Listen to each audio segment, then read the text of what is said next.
All right, I'm Mr. B. This is part 2.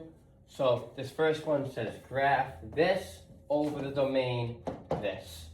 So I see graph, so I know I'm putting this right into my y equals. So I push y equals, and now I have to remember how to get the absolute value. To get the absolute value, I gotta hit math, and I go to the right. So I go math, go to the right, absolute value. Now I put x minus 2, exactly what it says, and I hit graph. I know it's absolute value, so it should be a v, and minus 2 in the grouping symbol, that means to the right 2. That makes sense as to what I got. Cool. Now it says over the domain, so the domain is the x's that I want. It's just pretty much saying only do it in between -4, 1, 2, 3, 1, 2, 3, 4, here and here. That's all I want. I don't care about anything else outside of this. So I think the easiest way to do this is I go to my second, I go to my table, and I only take the x values in between -4 and 4. So I go here, it says -4, 6, -3, 5, -2, 4, -1, 3, 0, 2. I plot those. -4 this way, 6 up. 1, 2, 3, 4, 5, 6.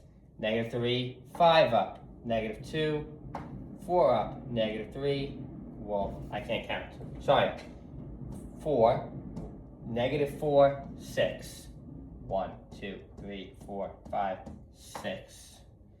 -3, 5. 1, -3, 1, 2, 3, 4, 5. -2, 4. 1, 2, 3, 4. -1, 3. 0, 2. And now I also need the positive ones. These are all coordinates, right? These are all just from my table. And now 1, 1, 1, 1, that's here. Then it's 2, 0, according to my calculator. Then it's 3, 1, 3, 1, 4, 2, 4, 2. And although there's more to the graph, that's all it wants. So because there's more to the graph, I'm gonna put like arrows to say, hey, there's more, but this is what they asked for. They only asked in between those two numbers.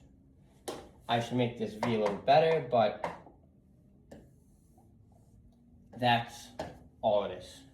Cool. For extra points, you probably should h of x. Label it. Cool. My next one,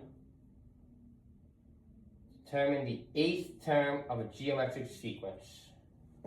Cool. Instantly I see the word geometric sequence. That means I need my geometric sequence formula. A to the n equals a1 r n minus 1. How do I know that? I don't. It's on the reference sheet. Cool, but I do need to know what each of these things stand for. A to the n is going to stay the same. A1 is my first term. Determine the 8th term, whose first term is 5. So that means A1 is 5. So I'm going to put 5 in place of A1. Then for the R is a common ratio. R is 3. So I put 3 in the R spot. And lastly, n minus 1, I don't know yet, but I do know it's the 8th term. So I'm going to replace this n, 5 to the 3, 8 minus 1, which is 5. 8 minus 1 is 7. I just have to plug this into my calculator, and it gives me the answer. I hit second quick. I plug it in exactly how it is. 5, parentheses 3, parentheses, raised to the 7. Enter. 10,935. Okay, but the hard part there is, hey, geometric, this is the formula. Cool. First term, that goes there. Common ratio, that goes there. I want the 8th, that goes there. Every time. 22 is the linear regression equation. Okay, how do I know it's linear regression? A, it's part 2 with the table. I don't care about any of this. It says linear regression equation. Cool. To do the linear regression equation, I gotta memorize how to do this in my calculator. First, I need to make sure that my stat diagnostic is on. How do I do that? I hit mode. I go all the way down. On your calculator, probably a second page. All the way down to stat diagnostic. Make sure it's turned on. On the day of the Regents, it will be turned off after you clear your memory. Okay, once that's on, I press stat, and then I press enter on edit, and it gives me this data here. Ideally, if you cleared yours, it should be cleared, but just in case yours isn't cleared, to clear the data, you go up to the top. So now I'm hovering over L2. I hit clear and then down. Clear and then down deletes everything. I go over to L1, clear, down. Now I have to put the information in. And we have to remember that L1 is my X, L2 is my Y. I really want you to get this one right. A lot of times, this is like memorizing steps, which isn't easy, but it's nothing like it's pushing the right buttons on the calculator. So in my opinion, that's kind of free, as long as you study it enough. I put the X's. The X's are 1, 2, 3, 4, 5, 6. So I put 1, 2, 3, 4, 5, 6. Nothing crazy, but I am careful when I do it because a lot of people do mess it up. Now my Y is all of these. 185, 185, 150, 90, 50, 25, and 5. I'm just putting the numbers in exactly as I said. That's all I'm doing. Now I press stat again. Stat. I go to the right. And I go to this fourth one is the easiest. Linear regression, AX plus B. Enter, enter, enter, enter, enter, enter, enter. Gotta do that all right. And now it tells me my answer straight up. Okay, here's what you should do. Step 1, you write exactly what's on this page. Y equals AX plus B. Then I would write A equals negative 37.5714, yada, yada, yada. B equals 215.6 repeating. I don't care about the R squared, and then I need the R. R is negative 0.984. Look, I wrote down exactly what's on my screen, except for the R squared. The only thing I have to do now is actually put the A and the B into the equation. So Y equals, instead of A is negative 37 point, and it says round to the nearest hundredth. To round this to the nearest hundredth, I look at this is 5, this is my, whoa, sorry. I look at this 7 is my 100. I look to the number to the right of it, it's 1. That means it stays small. So it's negative 37.57. That's my A. If I could write meter, I'd be happy. X goes here, X goes there. B, I put 215 plus B, which is 215 points. It's 6 repeating, right? So there's another 6 after here. That would make this 6 bigger, and it becomes 215.67. This is my linear regression equation.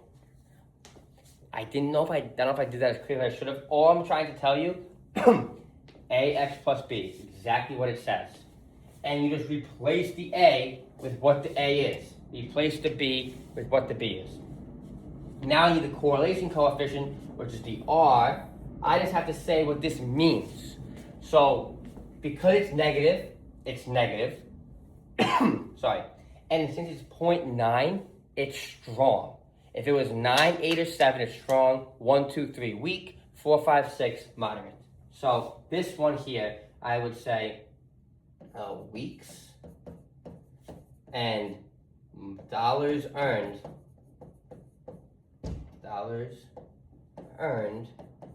right? Now all I'm saying is the X and the Y are negative and strongly correlated. It's always the same thing. The x and the y.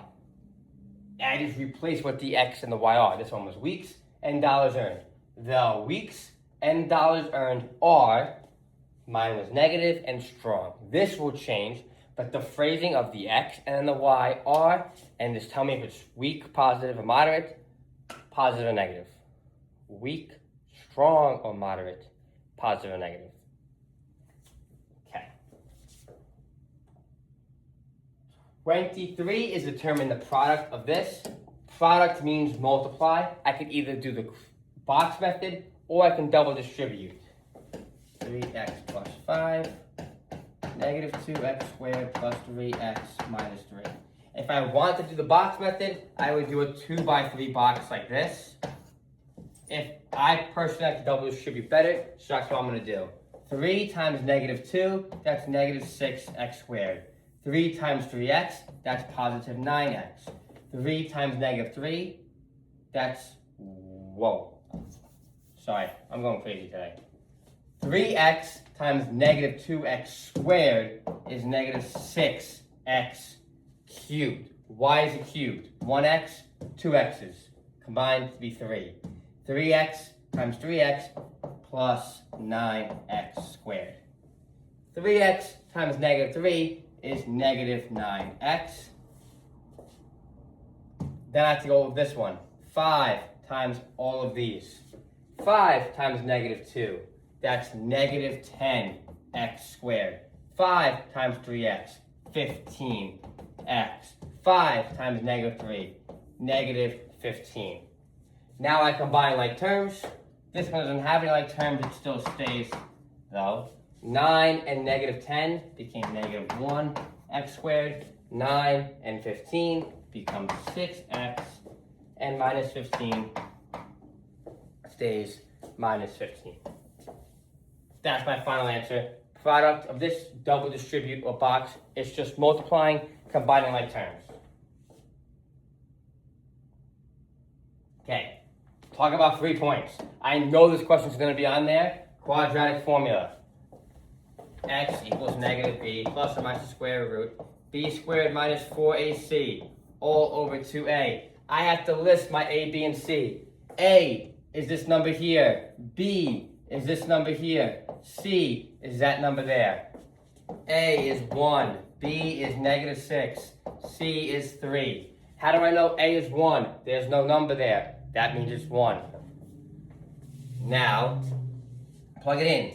X equals negative 6, because it's negative b, plus or minus the square root of negative 6 squared, because b squared, minus 4 times 1 times 3, all over 2 times 1. Double negative, instantly become positive. X equals 6, plus or minus the square root, negative 6 squared, that's 36. This is the hardest part. Negative 4 times 1 times 3. I must multiply those all together because it's PEMDAS. Negative 4 times 1 is negative 4. Negative 4 times 3 is negative 12. This is all over 2 times 1, which is just 2. And I get x equals 6 plus or minus 36 minus 12, that's just 24, all divided by 2. I can keep going though. I could simplify the square root of 24. I'm doing over here. Square root of 24. I find the perfect square that goes into 24. 4 and 6. What's nice about 4? The square root of 4 is 2. So my answer becomes x equals 6 plus or minus 2 radical 6 divided by 2. Almost there, not there yet. I have to heart method this because both of them can be divided by 2. 6 divided by 2, that's 3. So x equals 3 plus or minus 2 divided by 2 is 1. I don't gotta put it, but I can put a 1 if you like.